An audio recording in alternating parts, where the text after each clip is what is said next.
Thank you, Hilary, and thank you for inviting me. As Hilary said, I've taken some branch lines recently in my research into the invention of the modern dog and just finishing a project on the entrepreneurial history of charity in Victorian Britain.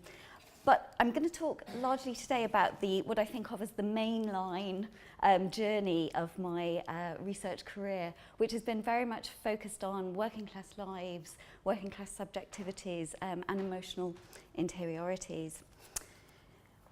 So I've been working with working class autobiographies for a shocking 20 years. I first began reading working class autobiographies for my PhD on death and mourning cultures way back in the 1990s. Now, I was training as a social historian, and like many good social historians, I read these texts in a very particular and empirical way. That is, I mined them for the quotes that were relevant to me and my research questions. Now, after the PhD, when I started to work this thesis into a book, I started to become more interested, more engaged with the texts. And so in addition to just looking at them for empirical data, as my social history training had encouraged me to do, I started to think about them as text. Now, in the Fatherhood book, I should say that I wrote that book twice.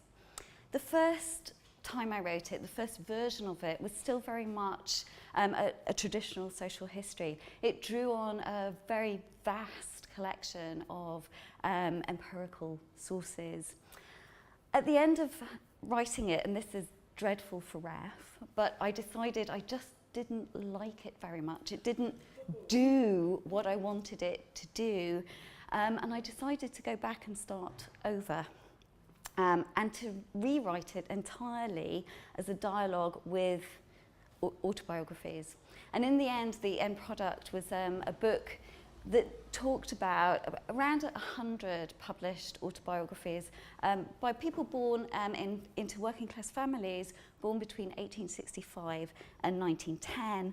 And this book was about reading the whole thing and the different perspective I got and the different understanding I got about working class interiorities from engaging with the whole text.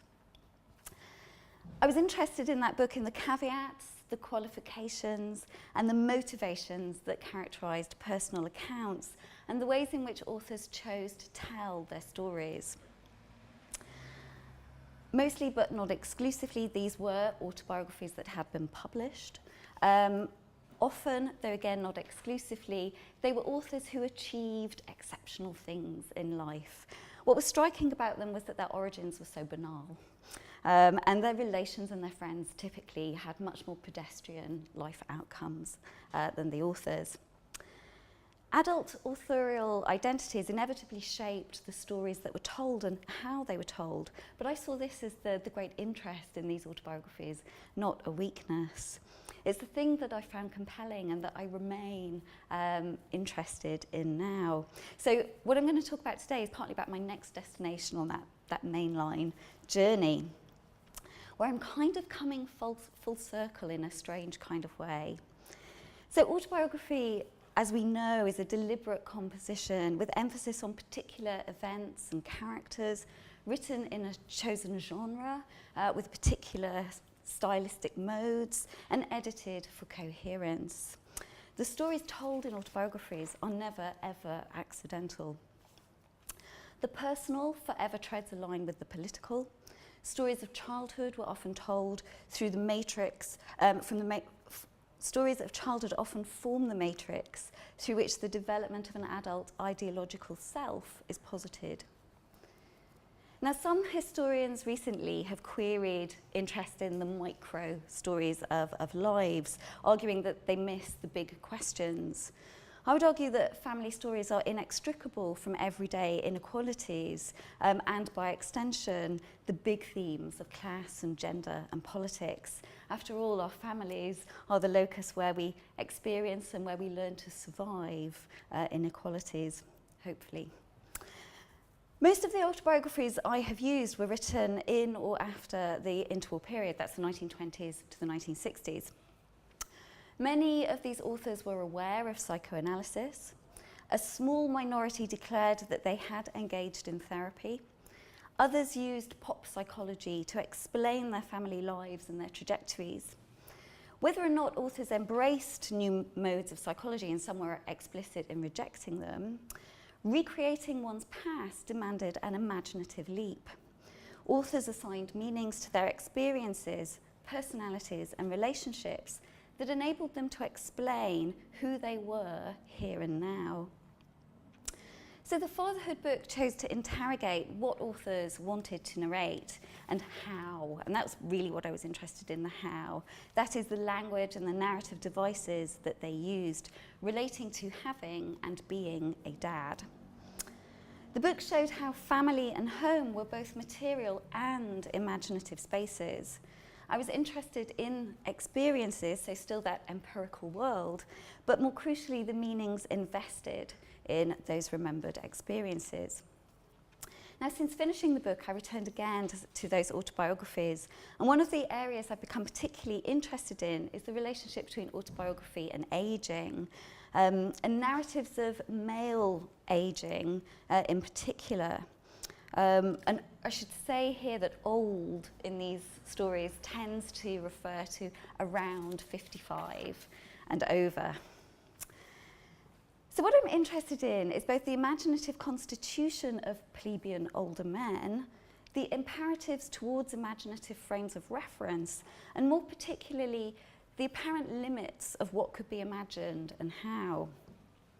I'm especially interested in the meanings writers attached to old in relation to writing about their working class grandfathers, and also how this reflects authors' attempts to grapple with an ageing, masculine, authorial self. I should point out at this juncture that most of these published autobiographies are written by men. Now, I do use autobiographies written by women as well, but what I'm particularly interested in this project is the relationship between ageing men writing about ageing men. Most authors drew generic correlations between ageing and emasculation to frame personal stories of old men. But they also sought to challenge that correlation and stake a claim for the specific masculine ways in which older men mattered. Older age in the 19th and early 20th centuries was, as we know, a profoundly classed and gendered experience, and it brought economic hardship to the vast majority of plebeian people. Inevitably, the history has also focused overwhelmingly on welfare issues of economic hardship and the origins, the beginnings of pension schemes. There is an extensive literature on ageing and women. Plebeian male old age has typically been written about in relation to economic dependence and emasculation. To be a plebeian man was to be independent and able-bodied. So old age raised questions, fundamental questions about what it was to be a man. The model of ageing as emasculation was, and arguably is, pervasive. It highlights a tendency, the rise of disability studies notwithstanding, for normative notions of plebeian masculinity to centre on the able-bodied, and an assumed normative age range, somewhere in between 18 and 40-something, to be taken for granted.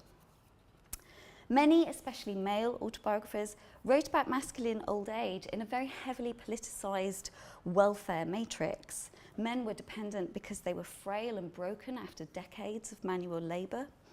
The absence of state pensions was shocking and unjust. And old age, because it made men economically dependent, correlated with a form of emasculation about which men and the families that had to support them, therefore subverting the usual patriarchal order of things, were angry. Yet dependency was not an exclusive framework through which older people viewed themselves, or indeed were viewed by those they knew.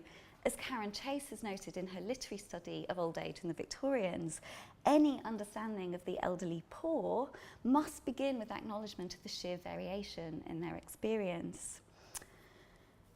Now, some autobiographers collapsed corporeal and chronological age into something that acknowledged men's aging bodies, but focused their narrative on an earlier, younger grandfather in his prime. Other authors avoided all mention of dependency and decline altogether to facilitate a kind of fantasy masculinity. I'm just going to give you a couple of examples. David Kirkwood, who was the Labour MP for Clyde and a trade union activist, imagined both his grandfathers, and I have pictures of them here, as, I quote, big, strong, hefty men, strong-featured, noted for their black hair and dark eyes. Kirkwood celebrated the village memory of his great-grandfather, Old Rubel, there on your left, as a man of physical strength. The name Rubel derived from months spent carting loads of rubble from their village into Glasgow to fill in the base of a statue to honour Lord Nelson. The physical resilience of the carter in providing the foundation for a massive monument to Nelson drew an implicit alignment in Kirkwood's text between the stature and resilience of the humble carter and the national hero. Rubel was virile to having a very large family, so his masculinity was in no doubt. Kirkwood's other grandfather, Old Davy, was also, I quote, a tall, strapping man, a regular black Kirkwood. He worked in a coal pit until the age of 52, whereupon he transferred to labouring in a forge until he was 82, if we are to believe Kirkwood's text. The narrative of physical strength was both supported and compromised by the photographs Kirkwood chose to include of the two men in his autobiography. Both men were clearly still able-bodied here, yet showed distinct signs of ageing, from the sunken cheeks and sloping shoulders of Old Rubel to the white whiskers of Davy. So not quite tallying with the strong, strapping men of Kirkwood's written text. Another socialist, John Patton, eulogised his grandfather, Charlie Bruce. For Bruce, I quote, "The life of a soldier was the only one worthy of a man. Highland regiments were the bravest and the finest in the world." Now, this old man of Patton's boyhood was fervently militarist, and he revered the Highland soldier as the epitome of masculinity. As a storyteller, Bruce made the boy Patton, I quote, "gasp with excitement and pant for military glory." As Patton relives these anecdotes in his autobiography, the stories of soldiering, which I should hasten to add, Charlie Bruce was never a soldier, but the stories of soldiering unite the young boy and the older man, occupiers in their age of a kind of liminal masculinity, into a moment of imagined, idealised masculine fantasy. Little wonder that for both Kirkwood and Patton, physical strength worked in conjunction with another kind of strength rooted in character, dignity and principle. Kirkwood depicted his grandfathers as strong allies in his radicalism. Rubel had defended the rights of man in a local protest against a landowner. Old Davy was a happy soul who'd never shown any anger nor bore any grudge to any man. All manner of men came to Davy for counsel. If Rubel was paired with Nelson in Kirkwood's imagination, then Old Davy was, and this may come as a surprise to you, the very mirror of Thomas Carlyle. Knowledgeable, thoughtful, dignified, pensive and warm. Now, the alignment of the two grandfathers with contemporary heroes, albeit of very different types, worked in Kirkwood's text to valorise these old men. At no point, however, did Kirkwood's discourse on these two characters indicate that he ever met them. And this is striking because usually his stories are very much about conversations and experiences he had with individuals.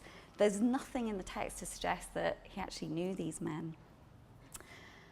Kirkwood's narrative focused on an imagined relationship where personal characteristics were what mattered. He drew a direct line between his grandfather's principles and his career as a fiery activist turned considered politician. Peyton's references were rather more fanciful. Charlie Bruce was a born romantic, given to ranting on the glories of the Stuarts. Yet even here there was a very serious edge to the story. Both of Patton's older brothers did join the army as soon as they reached age, and Peyton also took up fighting, but in another political sphere. Bruce's stories celebrated rebels ingeniously trying to outwit authoritative forces. The older Bruce was, in memory at least, the conduit then for Patton's socialisation into a very particular kind of heroic masculinity. Both Peyton and Kirkwood's memoirs conflated the abstract characteristics of older men with the corporeal strength of their more youthful selves. In doing so, they knowingly bypassed the physical limits of older age to celebrate an imagined timeless masculinity centred on acquiring intellectual and political qualities. Writing about ageing masculinity was fraught, however, for these and other, especially male and especially left-wing autobiographers. This is especially striking when we consider what autobiographers chose to omit about older men, what they couldn't reimagine or what they found they couldn't say. Neither Kirkwood nor Patton referenced an older grandfather whose vitality had declined and who had become frail or suffering with what we would recognise as dementia. Now, in other biographies, this reimagining trod a very fine line with fibbing. And there are numerous examples, but I'm going to give you just one. So in Guy Aldred's autobiography, his grandfather, Charles Holdsworth, who had been a bookbinder, was the hero of the story. He'd supported Aldred and his mother, Ada. Aldred's dad absconded shortly after Aldred was born. Now, from census data, it's clear that this heroic story isn't quite true. All the members of the family contributed to their economic support. In Aldred's version, when his mother's second husband deserted her, it was his widowed grandfather who again came to the rescue and supported them all. But the census tells a very different story. The census suggests that at the time of Aldred's mother's second marriage, Holdsworth actually moves in with them and is listed as a dependent on his son-in-law. By the time then the son-in-law deserts, Holdsworth isn't the hero of the story at all. He's living off his daughter's family. So why the sleight of hand? It seems likely that the detail of his grandfather's dependency was too disruptive to Aldred's celebration of his masculine virtues. And this gets at the heart of the aged man paradox. For while working class male authors tried to reimagine older men beyond an able-bodied paradigm through the prism of their character or their principles, there were clearly limits to how far this masculinity could be made elastic and what imagination could do. Uncomfortable stories were either closeted or denied. Other omissions and half-truths suggested the limited range of masculine reference points beyond economic provision for male authors, and the extraordinary significance of trying to shoehorn meaningful relationships with older plebeian men into a model of masculine independence. In stories that celebrated old men, it was difficult to write about economic dependency and even harder to write about family tensions surrounding supporting that dependency. So very quickly, Gordon Boswell writes about gypsy family life, and this is Gordon on the left and his dad looking very dapper on the right. Now, Gordon's story begins with a celebratory account of his grandfather Sylvester's many, many intellectual attributes. What Gordon never tells us at any point throughout his story is that Sylvester died in Walton Workhouse, aged 79, having been committed there some 4 years before his death. This detail seemed beyond the pale, both in terms of the uncomfortable issues it raised around family obligation and men's economic dependency. Perhaps the difficulties facing these authors in writing about masculine old age and dependency was partially driven by the fact that by the time they were writing, these were mostly old men too. So authors who wrote as old men were invested in reinscribing aged masculinity with positive qualities that confirmed the labour value of men, acknowledged their right to pensions, but which also sought to complicate a story of dependency and need by layering it with other kinds of experience and meaning. Yet the deliberate silences or half-truths concerning dependency, infirmity and senescence also certainly indicated the anxiety concerning ageing for older men in the mid-20th century as well as the 19th. These were memoirs that, for all their different genres, raged against the dying of the light, whilst the authors knew all too well that older men often did sink into the night. So in conclusion, when I very first began using working class autobiography, I was interested in what some historians termed, not always in a very complimentary way, reading between the lines. But what I saw very much as being interested in how those lines had been created and what they might signify beyond simply the literal words on a page. Increasingly, I've been keen to think about how life storytelling draws on imaginative devices to breach difficult issues, but also how the limits of that imagination, and in some cases the lies, might be just as revealing of complex plebeian mentalities. When I was writing the fatherhood book, the second version, someone in all seriousness asked me, seriously, a second book on working class interiorities? Is it possible to write such a thing? Now, I don't think that person was being malicious for 1 minute. I think it was a serious question, and it exposes a problem that I think we still have. My reply then was, honey, I've only just got started. And what I would say now is that I think the limits of working class texts demand our continuing and ongoing attention. Thank you.